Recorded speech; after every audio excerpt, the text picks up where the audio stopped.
Hey, welcome to Plant Yourself. I'm your host, Howard Jacobson. Two quick announcements before we get to today's show. If you're interested in becoming a health coach, I'm offering another run due to popular demand for people who can't make 8 p.m. on Wednesday nights, Eastern Time. So we're doing another run of the program, which will meet, the practicums will meet at 10 a.m. on Wednesdays, Eastern Time, U.S., which means if you're in Europe or Africa, that might be good for you. Also, if you're in the U.S. and evenings aren't good and you have free time in the mornings, either 7 a.m. Pacific time or 10 to 11:30 Eastern, then you can participate. If you want to find out more about becoming a wicked effective health coach, you can go to wellstartcoach.com.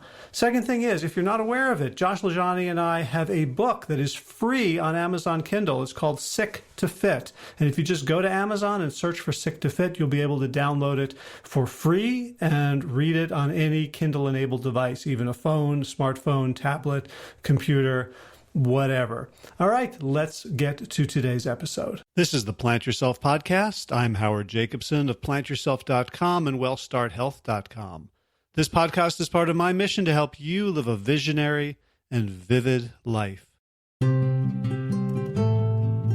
Today's guest, Marco Borges, is the founder of 22 Days Nutrition. He is a visionary social entrepreneur and a very exciting and inspirational guy to talk to. You'll hear about his humble beginnings in our conversation and where he is now. He is a celebrity trainer to the stars, some of the most influential people on the planet. And he's using that platform not for self-aggrandizement, but in service of a mission on all of our behalves. He has most recently partnered with Beyoncé and Jay-Z to bring plant-based health to as many people as possible, as affordably as possible, through his ever-changing 22 Days Nutrition company and vision. And he's one of those folks whose very presence and easy self-confidence just compels others to take him seriously. In short, he's a powerful spokesperson and ally. He's written several books, including The 22-Day Revolution and his most recent work, The Green Print, which connects our diets to planetary health and lack thereof. So we talked about his growing up, his career, the challenges he's faced, the life of service he's chosen, and the vision of 22 Days Nutrition as a tool to simply make it easier for people to lean into the plant-based lifestyle, and how that change can help not only individuals, but the rest of creation as well. Just a couple of announcements before we jump into that conversation. First, WellStart Health is taking people on for another cohort. You can go to wellstarthealth.com/program to find out more and sign up for 12 weeks of easy and intensive at the same time. Both of those are true. Lifestyle change without judgment, without needing to throw everything out, without needing to fire all your friends and family members and move to a monastery or a hut on a hilltop somewhere. Being your normal self, living your normal life, and healthifying everything so that you can feel great, perform great, and do great on medical tests. Second, health coach training begins end of this month, end of April, and there's still some spots available there. Go to wellstartcoach.com to find out more and sign up for an enrollment application. And finally, just a quick reminder that this podcast is free for those who can't afford it and supported by those who can. So if you want to find Plant Yourself on Patreon and become a subscriber and help put your shoulder to whatever we put our shoulders to and move this thing forward, I would very much appreciate it. And so would the people who are getting this for free, who aren't in a position to help pay for it at this time. All right. So without further ado, Marco Borges, welcome to the Plant Yourself podcast. Thank you for having me.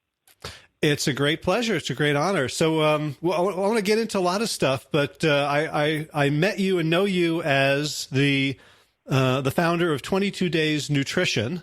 So I'd love to just start there and just tell us what that is and what its mission is.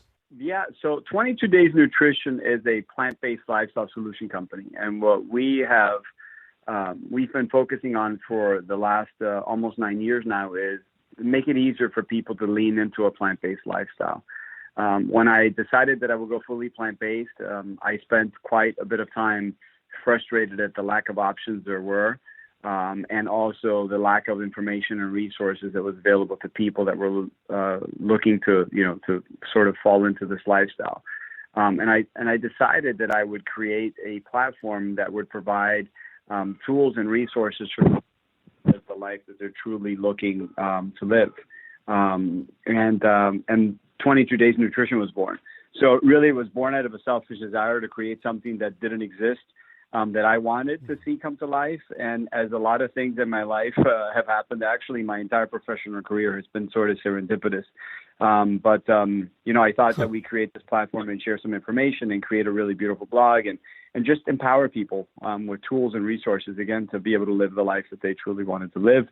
And then I realized that, most of the companies were reverse engineering or formulating for label copy. And I thought, well, that's pretty unfortunate. We should be formulating for function, not for label copy, right? Meaning that, you want to say plant-based or you want to say vegan or you want to say soy-free, and then you look at the back of it and it's got all these junky ingredients that are not what the front of the label is portraying. And I just thought that was really unfortunate and would put consumers at a real disadvantage. So I decided that we would create products always formulated for function and that we would hold ourselves to a much higher standard. So everything we've done, everything we have ever done and we will ever do has always been 100% plant-based, USDA organic, non-GMO, gluten-free, soy-free, and again, always formulating for function. So we've developed a beautiful platform and have been helping educate and empower people for the last 9 years, and it's been a really fun journey.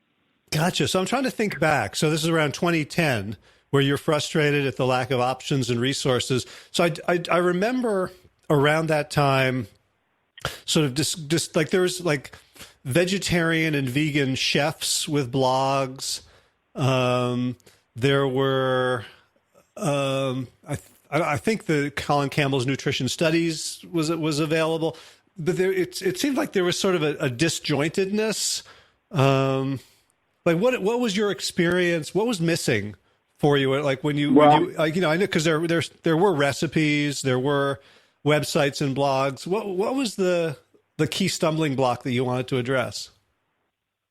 Well, the reality is that it started before then because my frustration led me to start the company around 2010, right? So the frustration started way earlier. Uh-huh. And what I realized was that, there's always been products, but the way that the message was delivered, it was very much all or none. It was very much about veganism for the sake of, the animals, or veganism for the sake of, whatever, call it a lifestyle modification. But we weren't really looking at all of the different benefits that this beautiful life can afford you. And we weren't looking at the benefits that even partially plant-based could help you achieve. So for me, it was when I decided to go 100% plant-based. So my background is in exercise physiology and biology, and I'm a research junkie. And I've been obsessed with human performance my whole life. And as I looked at all of the data, for improving human performance and slowing the aging process and mitigating that low-level inflammation that causes all the age-related diseases, I couldn't help but to realize that plant-based was the way to go for preventing heart disease, for preventing dementia, for preventing stroke, for reducing inflammation in the body, for speeding recovery, et cetera, et cetera, et cetera. And I just thought, oh my God, this is too powerful not to share. So I decided that I would go, for purely selfish reasons, I would go 100% plant-based. And I wasn't suffering from any diseases, fortunately, but I realized that in my family, there was a lot of heart disease, there was a lot of cancer, there was a lot of diabetes, there was a lot of hypertension. There were a lot of these age-related lifestyle diseases that I did not want to be a part of. So I realized that, there's only one way to change the outcome, and it's by changing the process, right? So if I continued to do what my family had done for generations, I probably would have wound up at the same place, but I didn't want that. So I realized that the only way I would be able to change, again, the outcome would be to change the process. And in changing the process, I realized that for me to do it effectively, I would have to go 100% plant-based. So I did that, again, for purely selfish reasons. But then once I'd gone plant-based, I thought to myself, wow, there's so much here to share. There's so much here for people to learn that, even if people don't want to go 100% plant-based for the animals and they want to do it just for selfish reasons, they can benefit from one meal a day, or they can benefit from 2 meals a day. They can benefit from a light lean or from a heavy lean. The more you lean towards plants, the more you benefit, but it's not an all or none thing. So I realized that what I had seen was far from the truth, in that, there was a right way and a wrong way to be a vegan. And the reality is that it shouldn't be about vegan or non-vegan. It should just be about eating healthy or eating more consciously. It's about being more conscious about what you put into your body. For me, it really started with pure selfish health reasons. And then once I had made the transition, I realized that I was affecting so many other areas of not just my life, but of the environment, my community, my family. And I say that I went plant-based for health, but I remained plant-based for the animals. And I got to a point where I realized what impact my meal choices was having on the animals and on the planet. And I knew right then and there, the science has proven that you don't have to be 100% plant-based to receive all of the benefits that this lifestyle can afford you.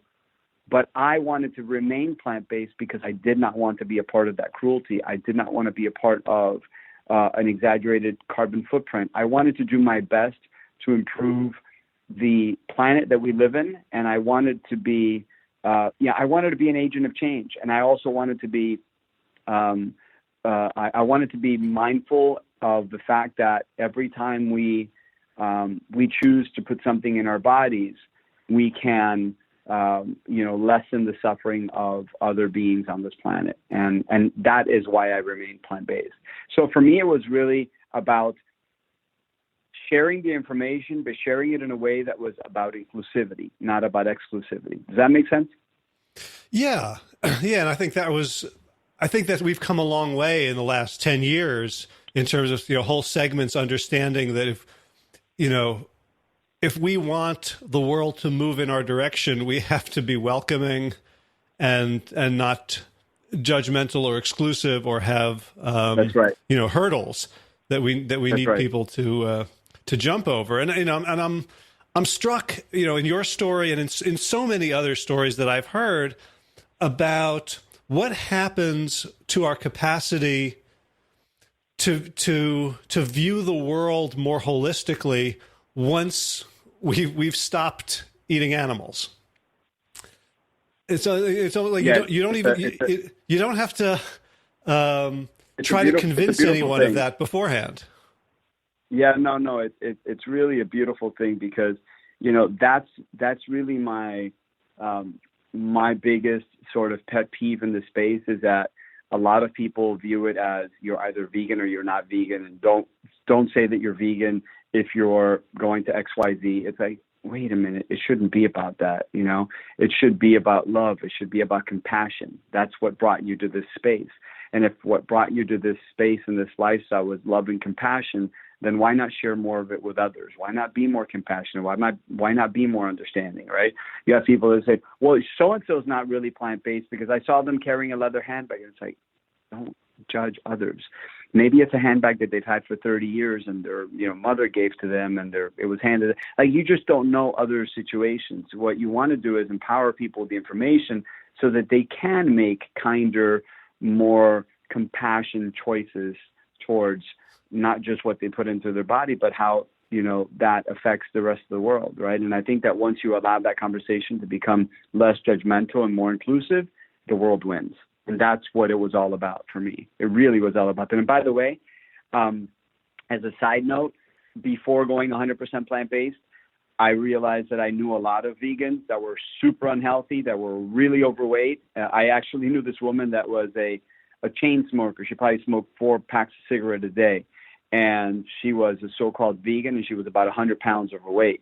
And I think there's this misconception when some people go, when some people are curious about the lifestyle, there's this misconception that, veganism is for one thing or for another. And that leads people to believe that, all vegans should look a certain way or should act a certain way. And that's like a really big turnoff for a lot of people, because I've had people say to me, well, all the vegans that I know, look like, crap, they look sick or what have you. And that couldn't be further from the truth. If you're truly living the lifestyle, with a whole food plant-based diet. Right. French fries and potato chips and, nachos are vegan, but they're not necessarily healthy for you. So it really is a super emphasis on whole food, plant-based meals that enrich you, that fuel you, that repair you from the inside out. And that is and has been my focus from day one. Right. And I've just finished reading your book, the Green Print, and so we'll get into that. But one of the things that I'm sort of intuiting into you, I've heard you on Rich Roll and I've read the book, is that for you the idea of labels is, whether it's labels on the food, you're creating ingredients for the food label, or you're labeling yourself as vegan or not vegan or something. That those are I don't want to say like meta phenomena or incidental. That the idea is to be kind, loving, and compassionate. And if that's your basis, then you may be vegan out of an expression of kindness, love, and compassion, but that means you're also going to express that kindness, love, and compassion in all your interactions. That's right. I couldn't have said it better. You're 100% correct. I think that what happens more often than not is that these labels create this perceived perfection that is hard to maintain for a lot of people. And I think that if we just eliminate the labels and allow people to live really kind, compassionate lives, really beautiful things will happen. Right. So one thing I'm really curious about in your story is, I know a lot of people who discovered the benefits of plant-based living. Either they were sick and they discovered it and they got well. 2011, Forks Over Knives came out, which was a huge cultural watershed for a lot of people. It kind of tipped it into the public consciousness. And all these people are like, oh my gosh, I need to make this a career. I need to, and they go and they try maybe doing health, food coaching, and they take people on supermarket tours and they teach people how to chop kale and stuff. And almost nobody knows how to make a living at this. And you created a successful company with longevity and a lot of pulling power. And I'm wondering, in hindsight, do you look back and see, oh, I made these serendipitous mistakes that turned out to be right? Or did you have a plan? Did you have, this business background? Were you born rich and connected? How do you see the success of 22 Days Nutrition? So I wasn't born rich and connected. As a matter of fact, I was raised by a single mother who migrated from Cuba in the late 50s when she was 7 years old, and raised my brother, my sister, and I by working two jobs and putting us through the public school system. So no, we were not raised with a golden or silver spoon in our mouths, with a big network of high-powered people. However, I have lived my whole life by following my heart and following my passions. And at a very early age, I became extremely obsessed with, you may call it human performance, you can call it science, you can call it biology.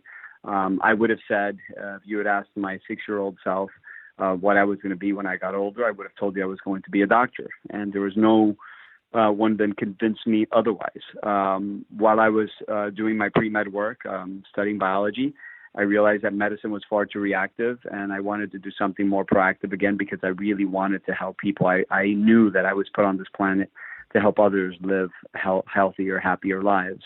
I love life. I'm the guy that jumps out of bed every day with a big smile on his face, and I love looking at the sky.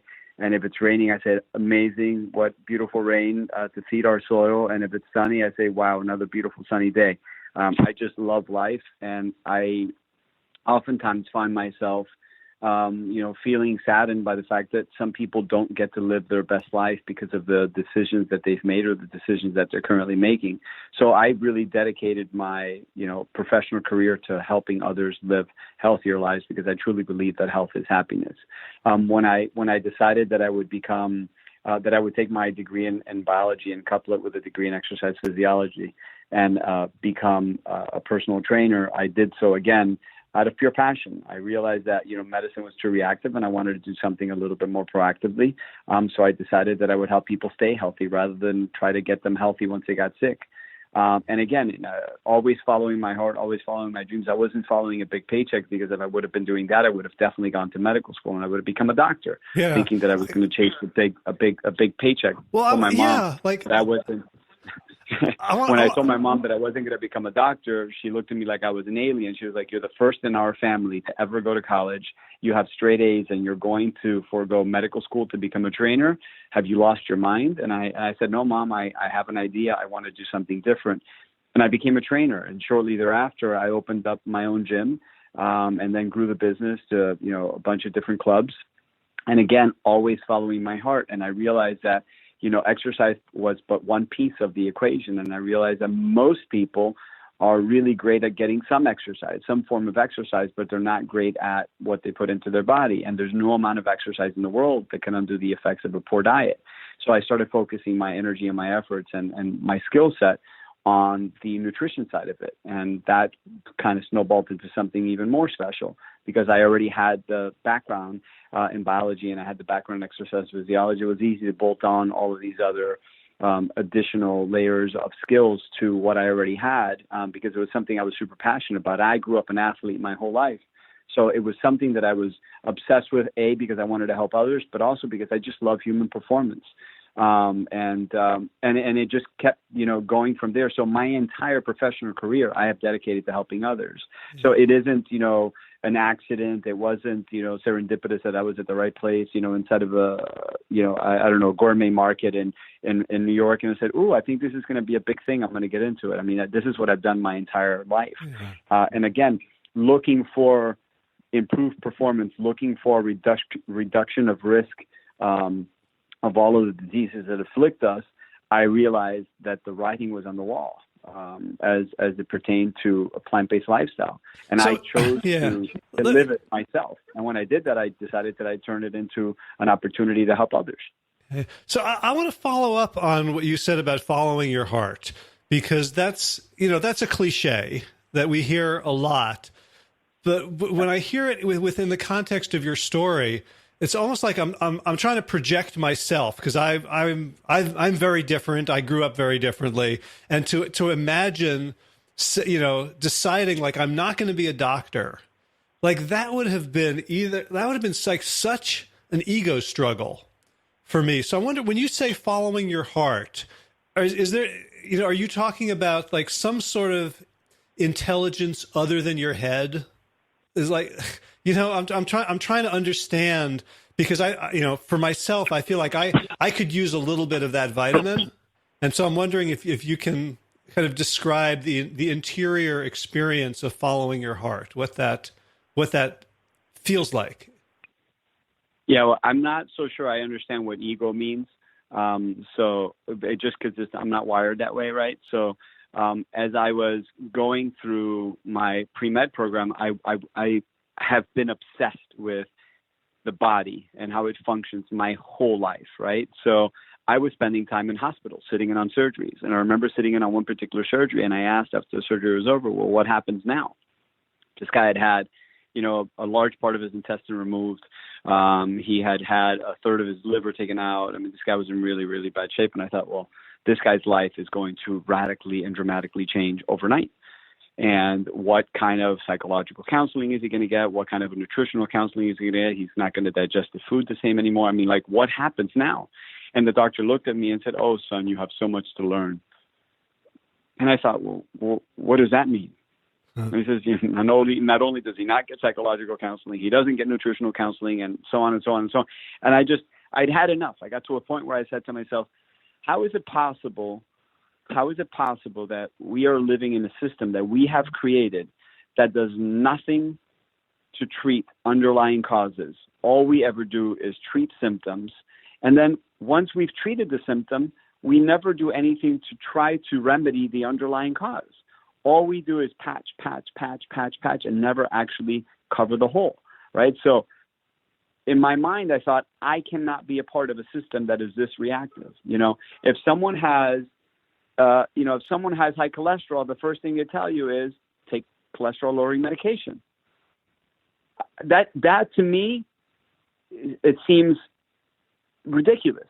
I know that it's the norm within our society, but to me, it seems ridiculous. Take this medication that more than likely will cause other things to happen in your body, but don't worry about that just yet. We'll cross that bridge when we get to it. But for now, what it's going to do is reduce your cholesterol, by the way, which you could do naturally by just eating a cleaner diet and getting a little bit more exercise and being more conscious about what you're putting into your body. But we won't talk about those options because that doesn't make us any money. That just didn't make any sense to me. That's when I say, following my heart, I could not in good conscience sit in an office, sit in a hospital, prescribing medications, knowing fully well that there's lifestyle modifications that could be added to someone's life to be able to help improve the condition that they're in. I just could not see that. And if someone walked into my office and they had bad, elevated cholesterol levels, I'd say, you've got one of two choices. You can eat better or you're going to have to live with high cholesterol. I mean, like that just doesn't make any sense to me, right? So to give someone medication to lower cholesterol, but allow them to continue to eat the foods that's going to elevate their cholesterol and live a lifestyle that's going to continue to elevate it, that just doesn't make sense. Does it make sense to you? Because it doesn't make sense to me. Well, lots of things have not made sense to me that I swallowed. You're part of a world. I'm just starting a book now called Radical Wholeness that it talks about the way our language and our culture just cause us to see certain things and miss other things, right? That we think of things as discrete and separate as opposed to being part of this dynamic whole in relationship. And so I'm always struck by people who go off on their own, who don't toe the party line of our culture. And it feels like you're in the midst of this culture, you've ascended and you've become successful in this culture, but you've been very countercultural in every step of the way, which fascinates me. Well, thank you. I use, and not to sound as if I'm, trying to make fun of it, but I use what I think is common sense, and I just look at things differently, and I just say, well, this just doesn't make sense to me. Yeah. There's a lot of things that don't make sense to me, and because they don't make sense, I question them. And when I question something, and it still doesn't make sense to me, and I can't make sense of it, then I have to try something different because I can't do the same thing that everyone else is doing just because everyone else is doing it. I'm just not that guy. Right. Well, I mean, that's the paradox. Is you call it common sense, but how common is it? Yeah, no, it's not. not at all. I mean, I remember as a kid, I went to a public. Hey, Marco, you're very soft now. I'm not sure if there's something wrong with the phone. Yeah, can you hear me? Yeah, that's better. Thanks. So I remember as a kid growing up in a neighborhood where, there was a lot of cocaine back in that era in Miami. And I remember seeing cocaine in my elementary school in 5th grade, 6th grade. Kids whose parents, used to sell coke and did coke, and the kids used to bring it to school. And at a very early age, I thought to myself, well, that's kind of stupid. Why would someone put that thing in their body, some foreign chemical? I'm in 5th grade, seeing kids doing coke in the bathroom, right? And my mom was blown away that I actually saw that in 5th and 6th grade when I shared it with her after I was in high school. But I just immediately thought, well, none of this makes sense to me, that your airway's not supposed to, if you breathe in some dust particle, you sneeze right away because your body doesn't want it in it. Why would I want to put some of that stuff in my body? And none of it made sense to me. And I decided that I would never do drugs at a very early age. And I never did. And I never have, right? So again, it might not be very common, but it's just how I chose to live my life. And it's not that I judge others for doing it. To me, it doesn't make any sense. I want to be in control of my body. I want to be in control of my mind. It just didn't work that way for me, right? I just didn't think about it that way. So I stayed away from drugs my whole life. And I always said, no, thanks. I'm good. I don't judge people, but it's not what I want for me, right? I did the same thing with alcohol. At a very early age, I saw friends drinking and I thought, well, that's silly. none of these guys that are drinking ever act the same after a couple of drinks. This was in, high school. I don't think I'm going to drink for a while. And that I don't think I'm going to drink for a while has lasted me. I just turned 47 last week. And I still haven't had a drink in my life. Maybe one day I will, but I haven't. Right. And that's just me. I'm just wired a little bit differently. That's all. All right. So 22 days nutrition. So if I go on the website, the thing that I see front and center are the protein bars, the bars and the protein powders. But you also do like vegan meal delivery, right? Wasn't that was the idea of the 22 days, that you're gonna hold my hand for 22 days and allow my taste buds and my eating to shift to a new level, right? Right. So it was based on the principle that it takes 21 days to make or break a habit. So if you adopted a healthy habit over the course of 21 days, on the 22nd day, you would be armed with a new tool to live a better life, to live the life that you truly want to live, right? So yes, we offer some protein bars, we offer some protein powders, and what we're trying to do is we're trying to make it easier for you to consume foods that are good for you, that are clean, that are formulated, again, for function, always USDA organic, non-GMO, as I said, soy-free, gluten-free. But then we went one step further and we created a meal delivery service, but then realized that the meal delivery service was quite restrictive in that, although it was as inexpensive as humanly possible, made us zero money whatsoever because we had no margin. So we were basically giving away the food. It was still expensive because it was about $11 a meal. And it was still expensive for the average American. And again, for me, it's always been about access. So I thought, well, how can I get clean food that's whole food, plant-based into people's hands less expensively than $11 a meal? I couldn't find a way to make the meals for $2. It was impossible, right? So I was like, how can I do this in a more effective way where we can have everyone join? And I thought, I got it. We created thousands of recipes, and we created a platform where we are curating recipes for you. So if you said to me, Marco, I am a performance junkie and I want to run my 15th marathon, or I am 100 pounds overweight and I want to lose those 100 pounds, and I have 5 minutes to make my breakfast, 10 minutes to make my lunch, and 15 minutes to make my dinner, and I only have a microwave, a blender, and an oven in my kitchen, and I'm allergic to cilantro and soy, and I also don't like peanuts, tempeh, or cucumber. We will curate recipes specifically for you based on your lifestyle goals, your likes, your dislikes, allergies, all of the above, and give you every single day breakfast, lunch, and dinner recommendations. And as you see them and you like them, you click a button and we create a shopping list for you. So now we've given you the recipe, we've given you the shopping list, and then you can either do one of two things. You can go to the supermarket and you can buy the food, or you can click a button, send it to Instacart, and then everything gets sent directly to your home.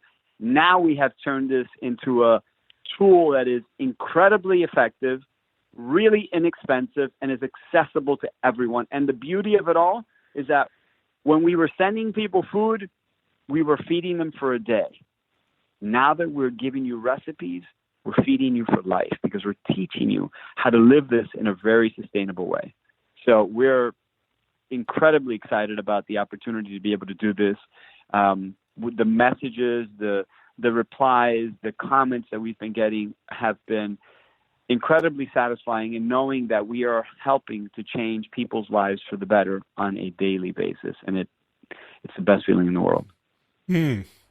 So I went through the meal planner, and I'm very impressed with all the different ways that I get to customize it, right? Like what down to what appliances I have, what I'm allergic to, who's in my family, how much time I have to cook lunch.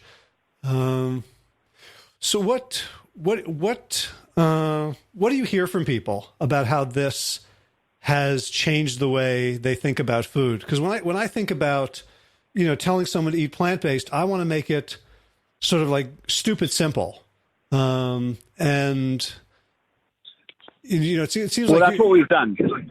Yeah, that was the idea, right? We wanted to make it easy But at the same time, we wanted people to see that it's not about deprivation, right? Because a lot of times when you say go plant-based, people are like, oh, what am I going to eat, salad all day? And you're like, actually, no, you're going to eat more than you've ever eaten before. And you're going to eat a wider variety of foods than you've ever eaten in your life.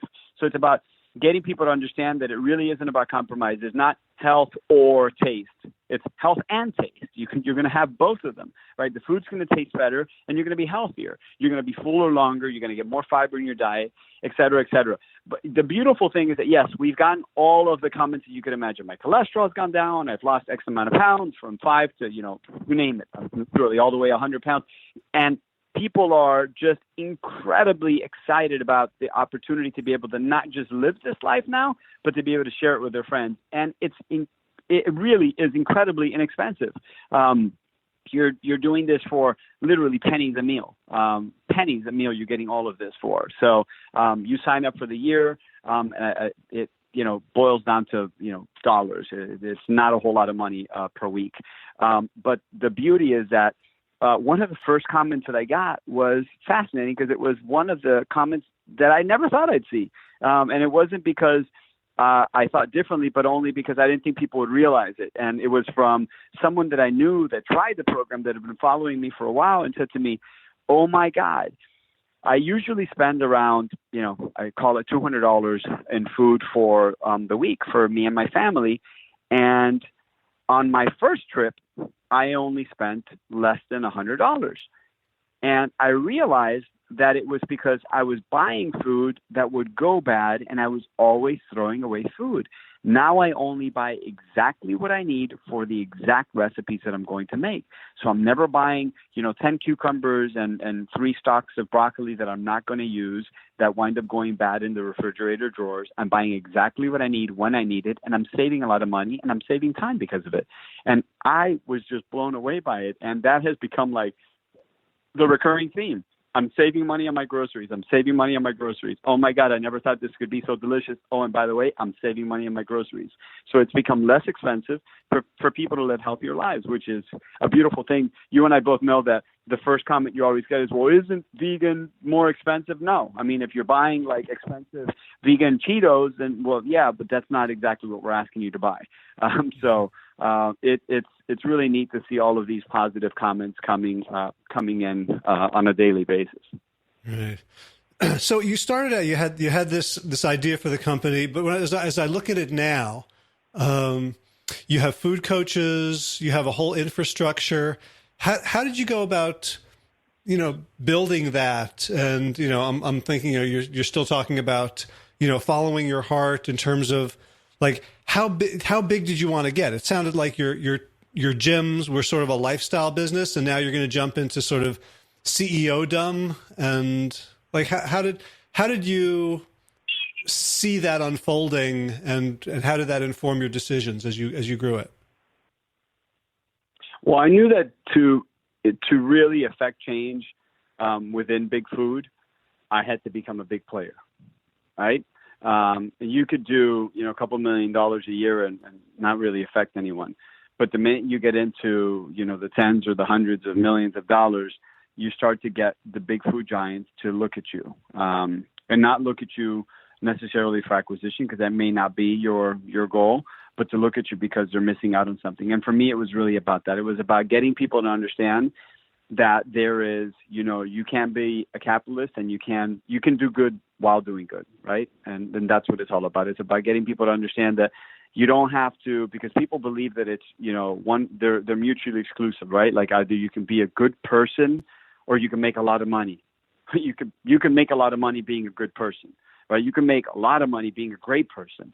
And for me, it was never about wanting to become a monk or wanting to give up everything in lieu of. It was about creating the world that I want to live in. It was about being that change that I truly want to see. And it was about helping people.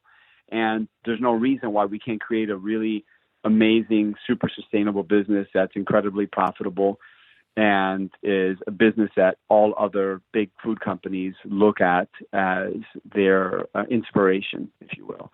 We've always been organic, and we truly believe in organic. We believe in organic down to the core of my being. And I know it's better for us. I know it's better for the planet. If we can successfully achieve the growth that we know we can achieve, there's going to be a lot more companies that are going to be doing exclusively organic lines, right? So for me, it's about getting big enough to the point where we start to make the giants notice us. And, you know, the 5 big food companies, who they are, we want them to look at us and say, okay, we got you.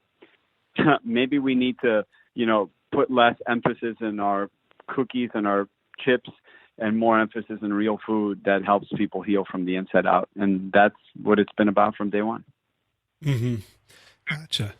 So you wrote you just published this book, The Green Print, which I guess has done phenomenally well. Was way up there on the Amazon list.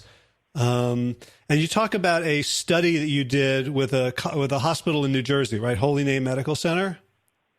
That's correct. And how did that come about? And what made you think you needed to do a study when, as you say, there's so much science out there already?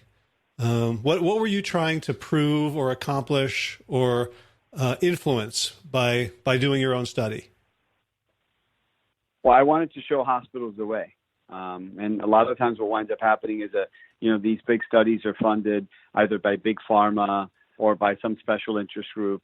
And we're not getting the science the way that it should be delivered. But the reality is that it happened in a much more serendipitous manner than you would even believe. And the truth is that a good friend of mine lost over 80 pounds in a little under 4 months by switching to a completely plant-based diet and following my program. And then as a result, a good friend of his did exactly the same and lost 70-something pounds in around the same amount of time. And that friend of his happened to be a cardiologist. And his friend, the cardiologist, Angel, said, you know, I'd love to see Marco. I'd love to sit with him and just, you know, kind of break bread and just thank him for, you know, all of the good work that he's doing, et cetera. And we met and we were having dinner together. And I said to him, you know, are we sharing this new lifestyle with your patients? Are you sharing this with, you know, the hospital? And he's like, why? I wish I could, but it's really not that easy. And I said, well, why? I mean, for me, it comes back to common sense. I mean, you've done it. You're a cardiologist. You change your life through, you know, radical lifestyle modification. Why wouldn't you want your patients to do the same? And the conversation came back to the hospital. And I said, well, why don't we try to change the hospital? And he says, well, I would love to. And we're trying to do something, but I think it'd be great if you came in and spoke to the CEO and maybe you and I could convince them to do something different. And this is a super progressive hospital that is on the cutting edge, and it's a small private hospital in New Jersey that's doing some really unbelievable things with an incredibly passionate group of C-level team members that you know, that passion trickles down to everybody else. So it's a pretty special place. And when I met with them, I realized that we had an opportunity that we had to take advantage of. And they said, you know, we'd love to promote this lifestyle, but we want firsthand proof. We can't just go off of, you know, some of the studies for the, you know, reasons I mentioned before. But we'd love to see how this truly affects our population. And what we did was we offered up a sign up to the hospital employees, and they had the largest turnout they had ever had in the history of the hospital for the employees of the hospital to want to be a part of this. And so we took 300 participants, split them into 3 different cohorts: a vegan, vegetarian, and the standard American diet. And the results were absolutely astonishing. And we recorded, you know, everything biomarkers from day 1 through day 22, 44, and so on. And, you know, in just 22 days, LDL levels were dropping around 40% range, which is insane. I mean, you know, Lipitor won't do that, and without any side effects, let alone. So, I mean, when you look at the possibilities within the medical system of us to incorporate more of this type of lifestyle modification, they're endless. And that's really what the it came about again serendipitously, but that was the goal. The goal was to get people to become more conscious about how we can use different modalities and different protocols to help people live healthier lives. And I think that they, it was very clearly seen, and it's something that we're going to be sharing in our documentary when the documentary comes out.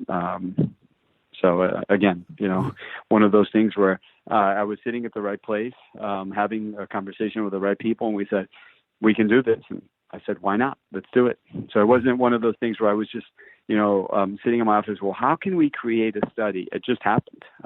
It really just unfolded in front of my eyes, and I was fortunate to be a part of it. Right. And you manage compliance by feeding people, right? Correct. So do you have a sense of how compliant they were? Did people sort of admit to sneaking Cheetos and pepperoni pizza on the side, or were they all on board? We had a few of those. Yeah, no, we had a few of those, and you know how we found out? We realized that there was a few outliers whose, let's say, LDL had not gone down, or whose C-reactive protein had not gone down, or some of their biomarkers were off, way off of the rest of the people that had been compliant. And we just pulled them aside and we said, can you share with us your food diary? Can you share with us your whatever? And it was super clear and really obvious. The ones that hadn't been compliant, and they were the first ones that would step up and say, you know what, I didn't follow it to the letter, and I was kind of actually doing this or that, or I stopped eating the food on this day and I never ate it again. But the people that complied, the results were mind-blowing. Right. So what's going on at Holy Name these days? They presumably they saw the proof and they said, all right, this works. How are they incorporating it? Yeah, so they've created different programs to bring more of this integrative approach to medicine. A lot of the team members that tried the program are still plant-based.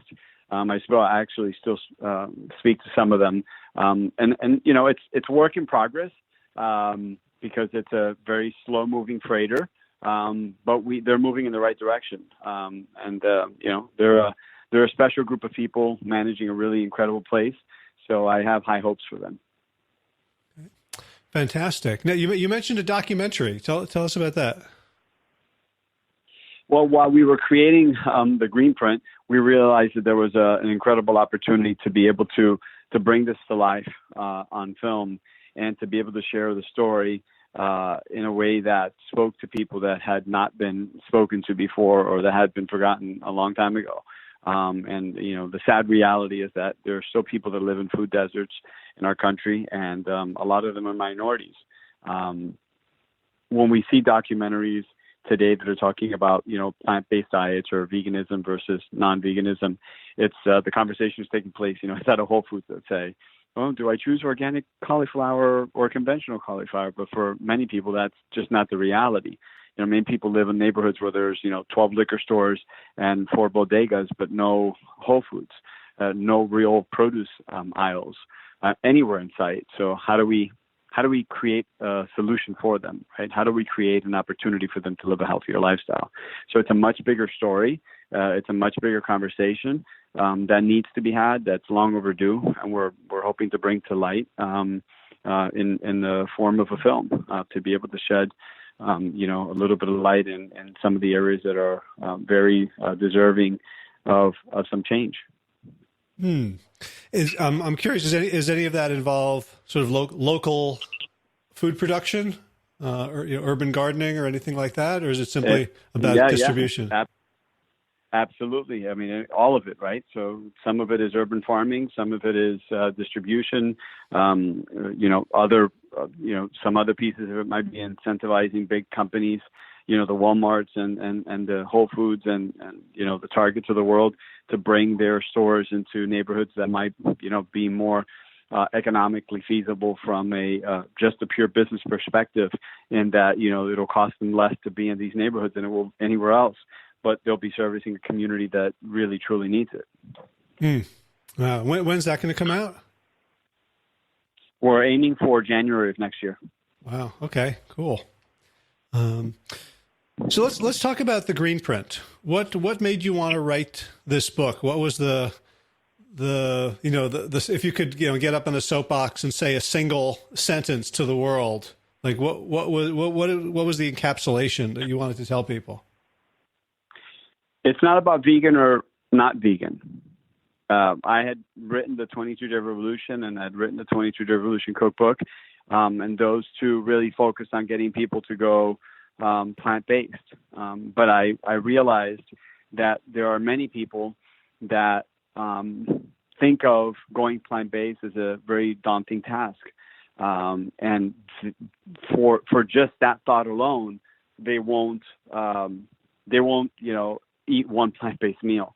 And I wanted people to really understand that there's no right or wrong way to do this, right? There's no all or none.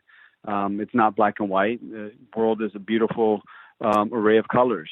And if you eat one plant-based meal, you're improving your impact on your health and on the planet.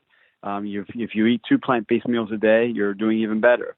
So there's no right or wrong way to do this. I wanted to be able to create a book that gave people the tools and the resources to be able to lean into plants in a way that made most sense for them. So we created 3 different tiers to help people design something that was really personalized. Whether it's 1 meal a day, 2 meals a day, or 3 meals a day, the choice is yours. But we know that the scientific evidence is overwhelmingly in favor of a plant-based diet. So where are you going to start? It's not about if you're going to start. Where are you going to start? Where do you want to start? Is it 1 meal a day? Is it meatless Mondays?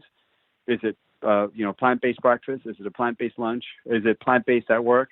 Tell us where you want to start. We'll meet you where you are. We'll help you design a program that'll allow you to live the life that you want to live. Right. So what do you find is the minimum threshold for someone to feel better? Right? Because we said like the easiest thing is to start real small, but for some people, the easiest thing is to like change everything overnight because then they get feedback.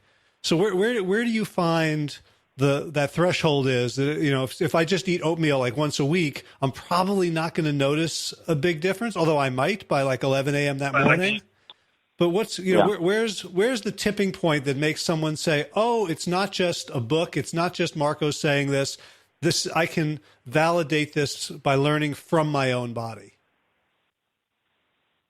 Yeah. So there's a couple of things to look at and consider, right? So if you're thinking about health benefits, a single meal, right, can help you feel better, improve your digestion, improve your focus, your clarity, your energy. You're increasing your intake of fiber by eating a plant-based meal, so to improve your digestion or improve the way you feel. We know how many people suffer from digestive disorders, IBS, and everything else. So there's definitely some noticeable improvements there with just one meal. But there's also the environmental benefit of the 1 meal a day. There's an environmental benefit of just one single meal, period, not a day, but a single meal. And then there's also the impact that you have on the animals by one meal, right? So if you reduce your animal intake by just one meal, you're already doing something great. So it doesn't have to be all or none. As a matter of fact, I set the green print up as a set of 22 laws to help guide people. And one of the laws is perfection can be the enemy of progress. And a lot of times people believe that they have to be perfect, and if they're not perfect, then they might as well not do it. And that's what limits them from ever progressing, right? So it's not about perfection. It's about progress.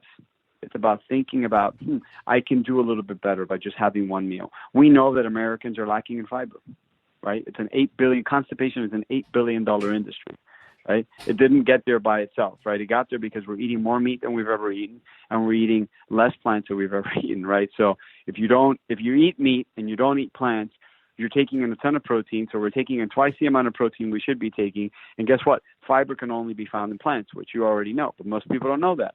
You cannot find fiber in any animal products. You don't find it in dairy. You don't find it in meats. You don't find it in fish.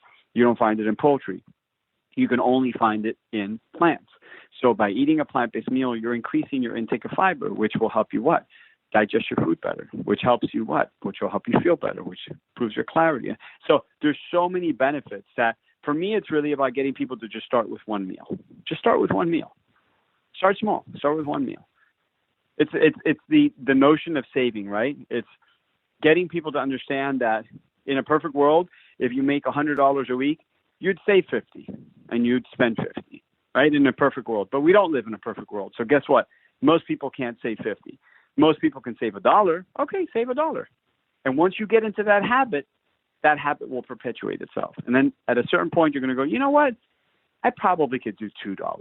I'm going to go to 2. And you may get to 5, but it's better than nothing, right? It's not 50, but it's better than nothing. And that's what we want people to understand. Something is better than nothing for the environment, for the animals, and for your health. Right. So as you've spread the message, I know you're talking to plant-based people, me, Rich Roll. Are you also out there talking in the mainstream to people who are trying to debate you around keto, paleo, carnivore? Oh, without a doubt. So what do? Do you just roll up your sleeves, marshal facts? How do you interact with people who are sharing a completely opposite narrative? Yeah, we could do that, right? But I think that there's enough of that in the world, right? There's enough of that fighting. There's enough of the discussion. Every time we turn around, somebody's having some sort of a political debate. Every time we turn around, someone's having some debate about whether paleo or keto or Atkins or look. We've been obsessed with animal protein for the past 60 plus years, right? When you look at all of the diets, all of these fad diets, the paleo, the caveman, the keto, the Whole30, they're all high protein, low carb diets, all of them. They're every single one of them. They're all marketed a little bit differently. They're all marketing, campaigns around them all, but they're all the same exact diet. And guess what? Heart disease is still the number one killer in the world. And it's quickly going to be overtaken by cancer, but not because heart disease is slowing down, but because cancer is moving that much faster. What we have done has not worked. So whenever someone tells me, well, I heard keto, how is that working for you? Because numbers don't lie, right? The popularity of keto, the popularity of Atkins, the popularity of paleo, the popularity of all of them combined have kept us with heart disease at the number one spot. If you are trying the same thing over and over again and you expect a different result, that is called insanity. So if we want a different result, we have to change the process. And for me, it's really like looking at a sinking ship and you're on a ship, let's call it a raft. You're on a raft with 10 friends or 10 people you don't know. None of them know how to swim. And the raft is sinking, but you know how to swim. And all 10 of them fall off. Do you try to bring the one on board that is fighting you and punching you and scratching your face and trying to throw you into the water with them? Or do you let them go for a second and try to save the ones that truly want to get back on the raft? Let's take the ones we can save first. And perhaps the one that's thrashing around trying to knock you out because they're so nervous is going to calm down after seeing that so many people have been saved and realize that this is truly the way, by relaxing and letting you do what you need to do. That's exactly the way I see it. I'm not going to get into these, punch, kick, scratch, debates with people about whether it's paleo or keto. I know the science.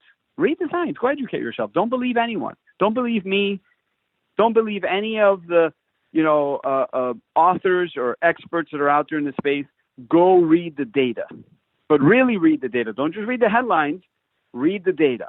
And when you comb through the data, you're going to come to the conclusion that a plant-based diet is the single most effective thing that we can do to improve our health and the health of our planet. There's no other diet on the planet that has ever been proven to prevent, arrest, and reverse heart disease. No other diet in the planet that has ever been clinically proven to do that. I mean, I don't think that we need to dispute anything else after that. Heart disease is still the number one killer. You're more likely to die of heart disease than anything else. If we want to eradicate heart disease, if we want to eradicate, hypertension, cholesterol, all of these things, we have to adopt a plant-based diet. And guess what? I've been doing this long enough where I have seen the results. Not only have I written about the results, I don't just write about these things. I actually practice it in real life. So I'm that rare breed where I'm not just an author combing through data. I'm someone that's living this, that's practicing this. I've been practicing this my entire adult life. This is what I've done my entire professional career. I've helped people change their lives for the better. So when someone comes to me and says to me, well, I heard that, okay, how is it working for you? Well, I'm still not. Give this a try. Try it for a week. Try it for a couple of days. Go check your blood profiles. Go check your cholesterol. Go check your blood pressure. Go check your weight. Tell me what your BMI does. Once people see that, they can't argue with you because they realize that it's all just rhetoric. Right. And it sounds like as much as you're inviting people to read the science, what you know is going to convince them is not learning about their bodies, but learning from their bodies. That's right. Right. At that point, you speak with the confidence of someone who doesn't really have anything to prove. Right. Like I want what's best for our bodies.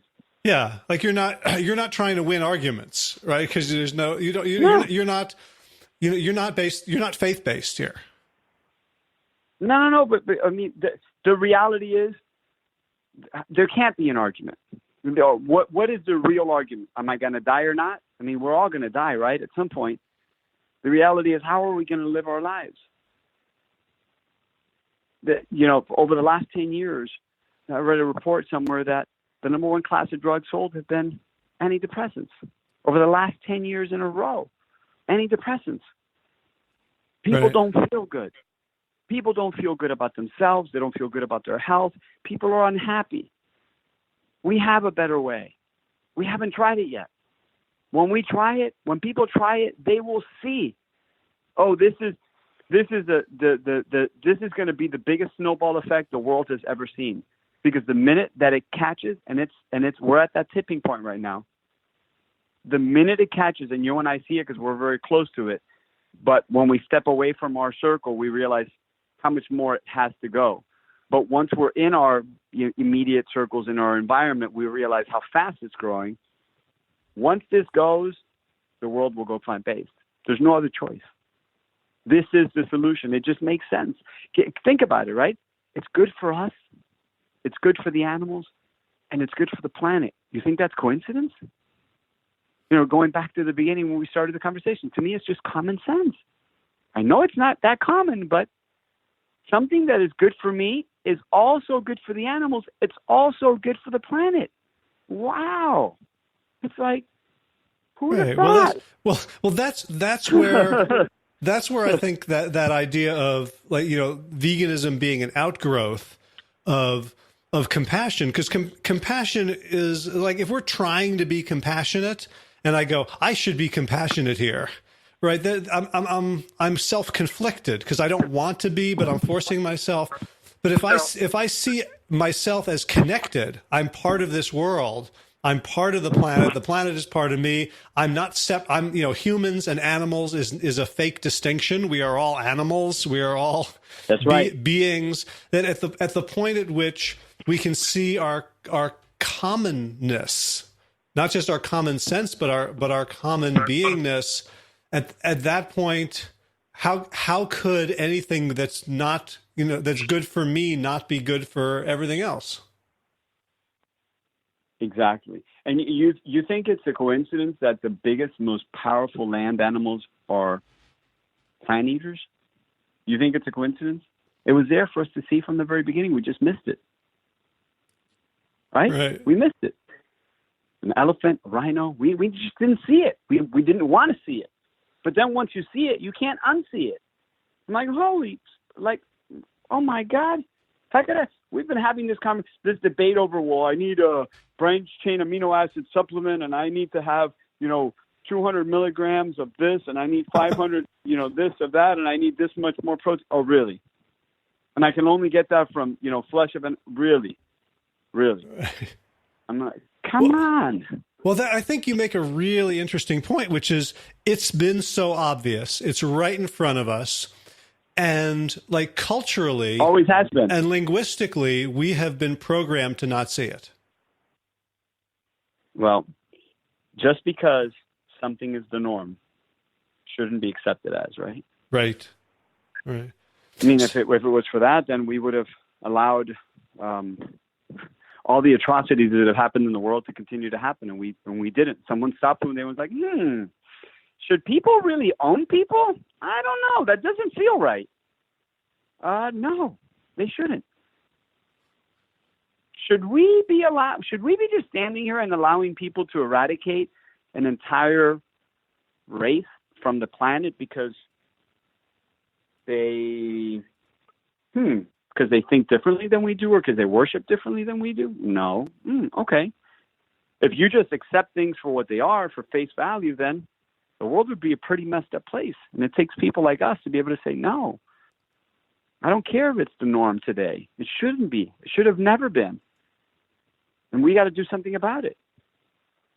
We can garner electricity from the sun, yet we're still obsessed with oil. That just doesn't make any sense to me. It doesn't.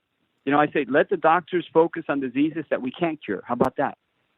We're spending more money on heart disease than anything in the world. We already know how to cure it. Why the hell are we spending so much? We're spending trillions of dollars on something we already know how to cure. Don't smoke, lose some weight, eat a plant-based diet, manage your stress better, and do some exercise. Have some sex. Be happy. We already know how to cure it. Yet we want to spend trillions of dollars on something that we have a cure to, and we won't spend it on something we don't have a cure to, like paralysis. Like, imagine if all the doctors that are practicing, all the money that's going into trying to figure out how to treat heart disease would go into treating paralysis or treating MS or treating something we don't have a cure for. Imagine what a beautiful world this would be.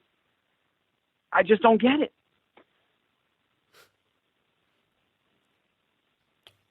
Right. Right. And once you say it, the spell is broken a little bit. And then once people take that first step and begin to make a commitment, I think the spell, falls to shreds. That's right. Right. Before I let you go, I got to ask your book, The Green Print, and 22 Days Nutrition. You've got some pretty high-powered friends. So the foreword was written by Beyoncé and Jay-Z, who are also offering tickets for life as a part of a raffle for people who commit to going plant-based. How did you connect with them and get them, so passionately behind this movement? Well, they are. I met them through a mutual friend. Another super close friend of mine was close to them, and we met. And we, instantly bonded and realized that we were connected in some other life, and we're just family, right? But the minute I shared the information with them, they felt compelled to share it.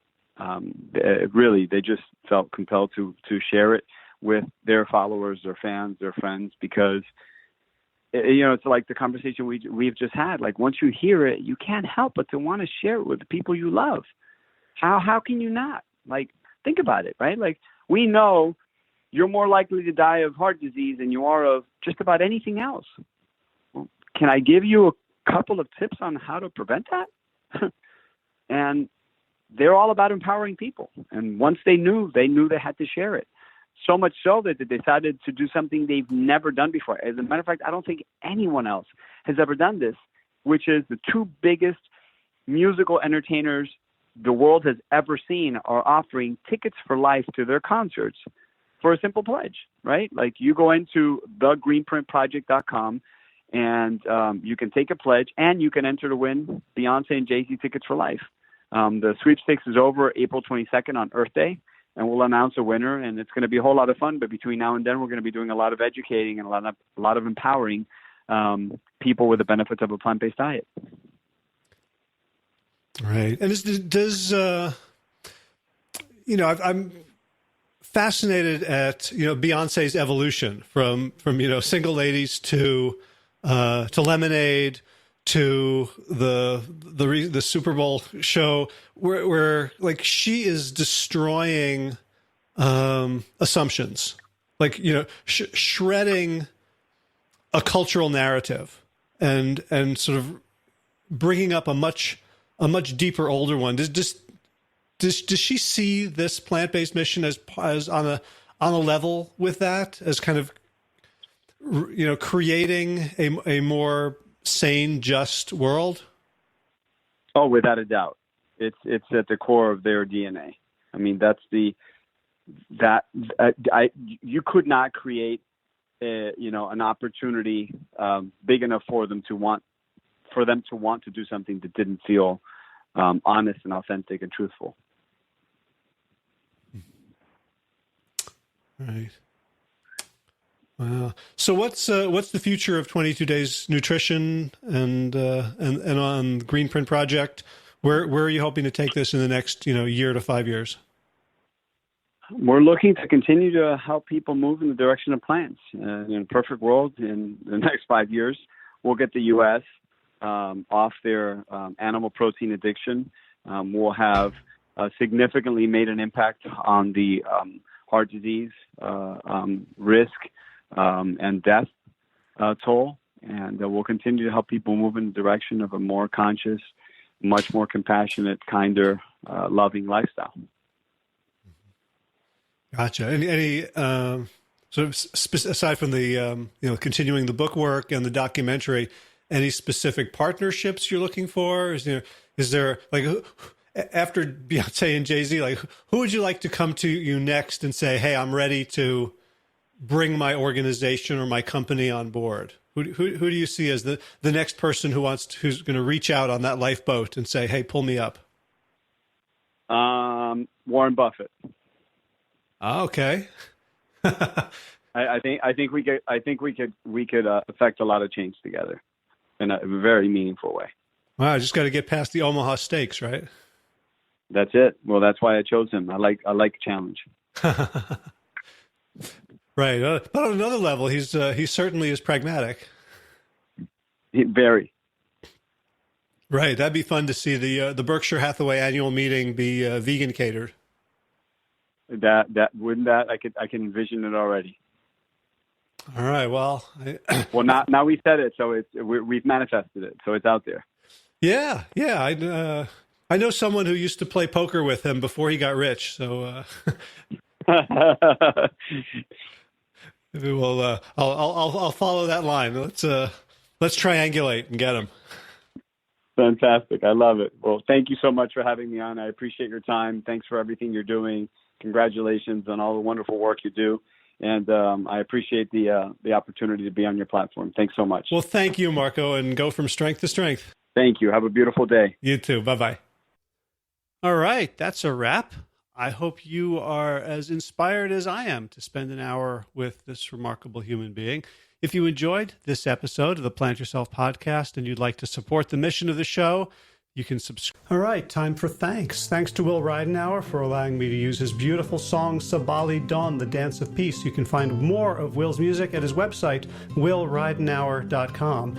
And of course, thanks to all of you Plant Yourself podcast patrons.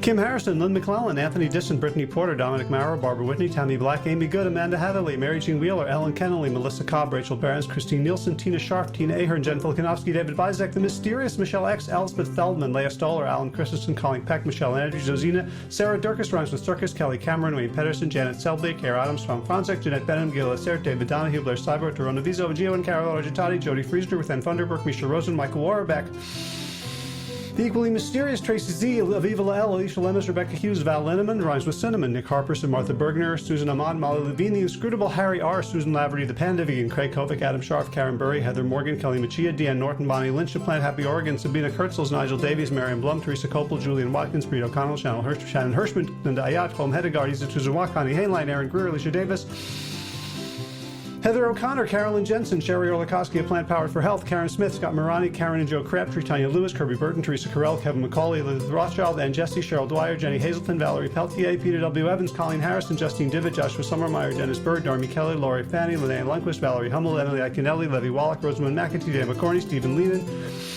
Patty DiMartino, Mike and Donna Kartz, Deanne Bishop, Bill Brielf, Gunter Schmidt, Marjorie Lewis, Kelly Molden, Tricia Adams, Ian Kramer, Nancy Sheldon, Lindsay Bayshore, Gunn-Marie Hagan, Tracy Gullich, Laura Heeden, Meg from Mama Says, Rochelle Kennedy, Diana Goldman, Stacey Stokes, Ben Savage, Michael Kay, Holly Butler, Diana, David Hughes, Connie Rogers, Claire England, Sally Robertson, Param Ganchi, Amy Daly, Brian Tourville, Mark Jeffrey Johnson, Josie Dempsey, Karen Schmidt, Pamela Hayden, Emily Perryman, Olga Sidorowska, Allison Corbett, Richard Stone, Lauren Vaught of Edible Musings, Aaron Hasty, Sean Owen, Sagar Nayak, Erica Piedra, and Danielle Roberts for your generous support of the podcast.